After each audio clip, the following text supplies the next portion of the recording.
Hey everyone, we are the Family That Podcast.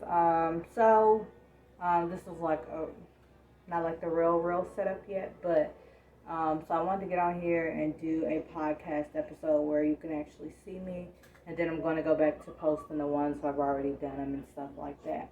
But I want to just talk about all the things that I've noticed lately.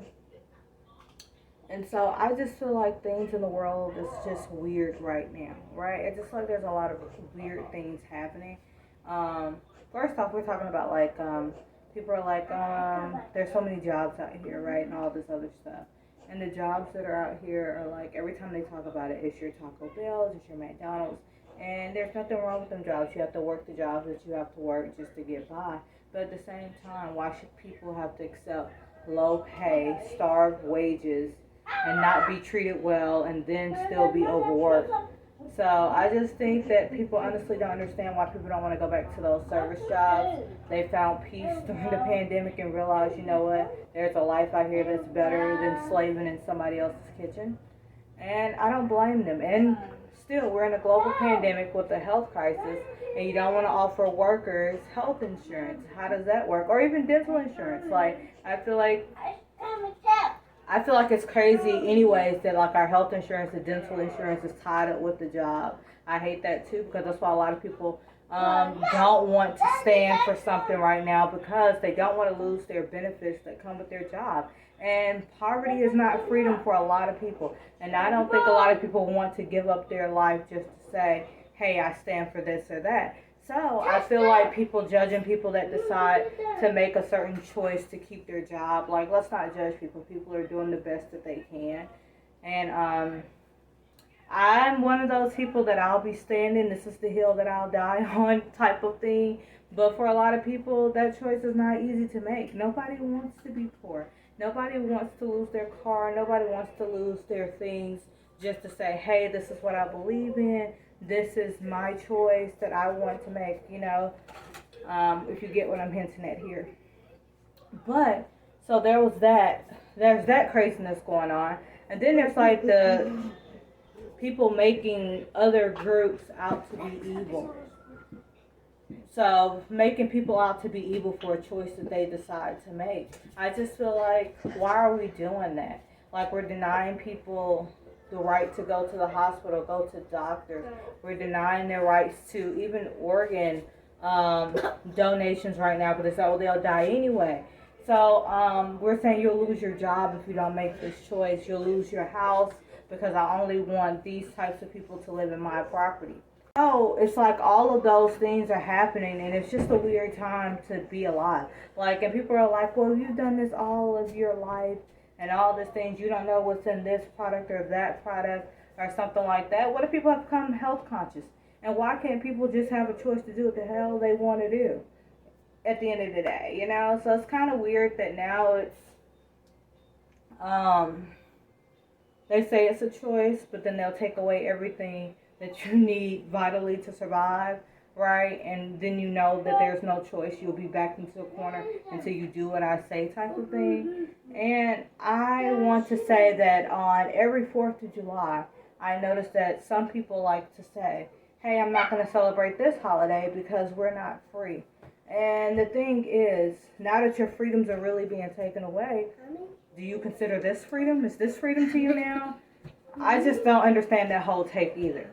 If you didn't feel free before, what do you feel now as they take things away and say that you can't do this or that because of the choice that you decided to make? And it seems like a lot of people are quiet about this issue, and I'm trying to figure out why. Like, it's like, why would you be quiet about things that are going on that impacts us all? Like, why can't we unite and understand that people have the right to make any choice that they want, especially when it comes to their body, right? Another thing. So this is just a rant about all the things that I'm seeing recently. So, abortion has been a talking point in the recent weeks because of the whole thing in Texas. And the thing is, there's a whole bunch of people speaking for a group of people, and I just don't think that's right. Like, you can't speak for me. And so one of the things I heard about, abortion is that this is going to help with the high mortality rate of black women. I almost died giving birth to this child. An abortion wouldn't have been what I asked for on the day that I died. You know what I mean? So why would you even say that this is what's going to help the high mortality rate? What we're demanding is better health care that doesn't have bias.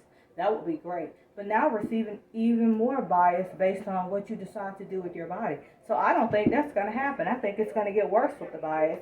And it's not going to even be about your race at this point.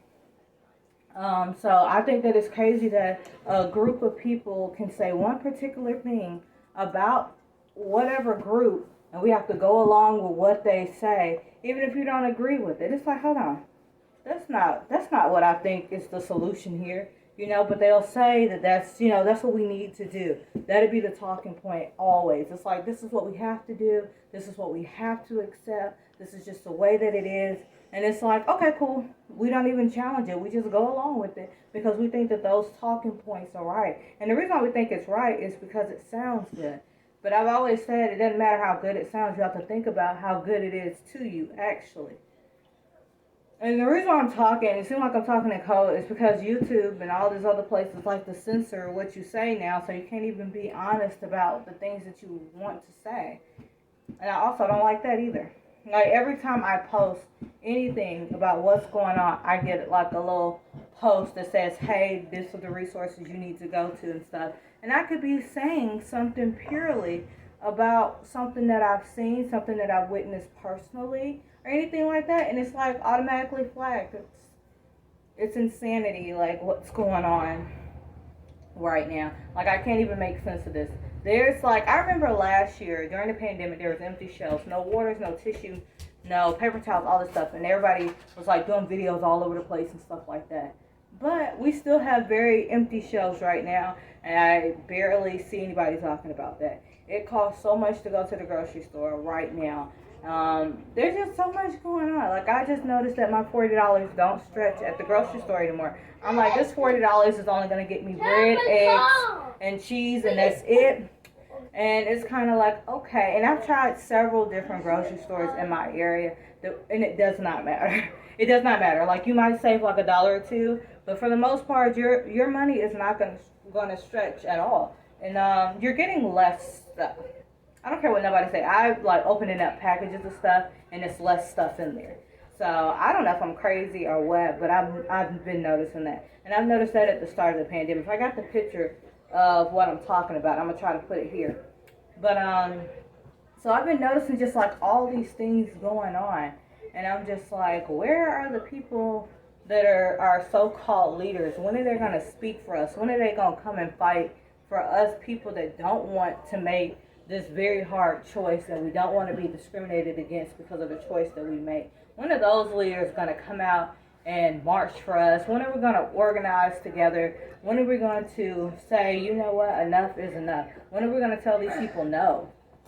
No, I won't do that, okay? Like, when are we going to get to that point where we gain back a little bit of our control, a little bit of our freedom? Like, when are we going to do that? So I just like noticing things. And it's making me crazy because I'm like, I can't be the only one noticing what's going on around here. And so another thing I noticed, which is funny, homeschooling, right? So we have this thing now where people are homeschooling their children more and more. And so now what they're saying is we need more regulations for homeschooling. I wonder why that is. Okay, so I also did a podcast about my son's mental health. And I think a lot of kids struggled mentally during this pandemic, whether people knew it or not. I think everybody should talk to their kids about it because it's very important.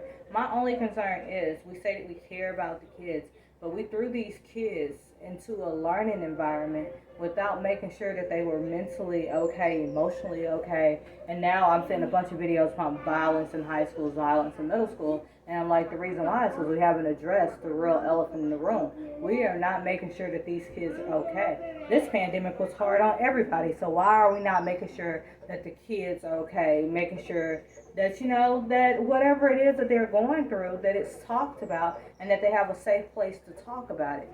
So I would love to see a conversation with them addressing children's mental health. I see them talking about the rising, numbers for children, But I don't see anything talking about the high obesity rate that they experienced during this pandemic. I don't see anything addressing the mental health of children and what we'll do to get kids mentally well again. And I would love to see that conversation personally. I would love to hear it because as a parent that went through it, you kind of feel alone because you don't hear a lot of people talking about it. But then I heard like some school board meetings of a couple of parents talking about their children and how this took a mental toll on them. And I saw people in the comments saying, "Oh, this couldn't have possibly took a toll on them just because they had to wear a mask." Whoever said that? Like, that's crazy that people think that that's the only thing that could be wrong with kids during the pandemic is the mask. Like, the year was crazy. And there was a lot to make sense of it, and some kids felt it more than others. So I think to diminish that because you feel like, it was just not a big deal is kind of crazy to me. But, I think that's all that I have to rant about now. I just wanted to do a video with my face. I'm going to get a better setup. I'm going to get a better mic situation and all that, and I won't have the kids running around. I just had to make this quick video because, funny enough, the reason why I did this video because I saw something from the Shade Room. It's like one of the restaurants going to be using their corporate staff to help out in the kitchen. Now, I remember telling my mom 2 weeks ago, I'm like, in a little bit, these corporations going to have to send their corporate workers to go be fry cooks in the kitchen. And it's funny to see that article today because that's the exact thing that happened. And the reason why I even said that 2 weeks ago is because I'm like, they're not going to understand the plight of their workers until they're in that situation themselves, kind of like Undercover Ball. They didn't realize the conditions or things that people were experiencing, that people had real lives going on until they were amongst the people. And so I remember telling my mom that. So funny seeing that article today, right? What else did I see? Oh, also, there's a recent school shooting. I don't even want to really talk about this one, but it makes me mad and it makes me sad because these schools do a disservice to our children every single day. I'm going to upload my podcast called My Beef with Public School, and I'll go deeper into this. But I want to say that schools react too late. Like, they wait until the problem is there, until something violent happens to then address the issue. And then they don't even do a good job of addressing the issue. They'll skip past it. They'll do ribbons. They'll do cute little things, but they won't really address the issue. All right, my phone will not let me be great for this video. It keeps going in and out saying that there's no storage, but I know I don't deleted everything before this video. So I just want to do like a little quick rant, show my face up here. This is not like at my very best, but it's real life, so that's what I'm about. I'm about my real life. I'm not about the perfect nothing. I don't have a picture perfect life at all, and that's okay because we're all in our own journeys. Before I even go, so I saw a post talking about that I had my kids before I struggled or something, some letter that I would tell them, and I remember thinking in my mind, like, why do we do all of that? Like, your kids don't know that it's a struggle unless you tell them that it's a struggle. You can teach your kids to enjoy every moment of life. And if they try to compare and contrast their life to others, you have to let them explain to them that this is our life. We all live our lives differently. And that we're all on a journey, that we're all on a path. And this is our path towards our goals. And sometimes people reach their goals before others. And there's nothing wrong with that because, again, this is our path to take. We're not following anybody else. And I remember thinking about that in the post, and that's how I explain things to my children, and that's how my children have learned to see the beauty in the struggle. And I don't even want to say the struggle, but they're just learning to see beauty in all of the chaos. You can do that, and your kids don't have to be hateful. They don't have to be jealous. They don't have to be judgmental to those that have more than them because they'll learn to appreciate the things that they have themselves. And so I think that it's important to have those conversations with your children because the way that you talk about your situation, your circumstances to children, it can be damaging at times. And sometimes they don't need to know all of the ins and outs about what's going on. Just let them know that this is our path, this is what we're doing, and we're gonna see better days. And that's all you gotta tell them. And you work towards better days, and you just love them unconditionally. And try not to be like angry with them and things like that because it's hard. I got another podcast about that too, but I saw that. And I remember it brought me back to being a senior in high school, and I was homeless, and I remember my mom never made it seem like we were struggling. It was just like, this is our life and it's okay. Things are going to get better. So I never felt burdened. I never felt like weighed down. I never felt like I had the weight of the world on my shoulder. I got to protect. I got to feed for my family. I never felt those things because my mom made it secure. She protected us. She made us feel secure in our situation that things were going to be okay. And because of that, I didn't really stress. Even being homeless my senior year of high school, I made it all the way to the top of the class. I graduated valedictorian. So I just want to say that life is possible for us all. It doesn't matter what situation you're in. You know, you just always got to power through. You can always power through. And so that's another thing that I want to talk about today, because you have to learn how to use the situations in your life to propel you forward and not let them weigh you down and don't let them get the best of you. Don't be a victim to your circumstances, okay? Learn how to overcome the things that happen to you, that are happening to you. It's possible. I don't have like a lot of advice because everybody's situation is different, but it's possible.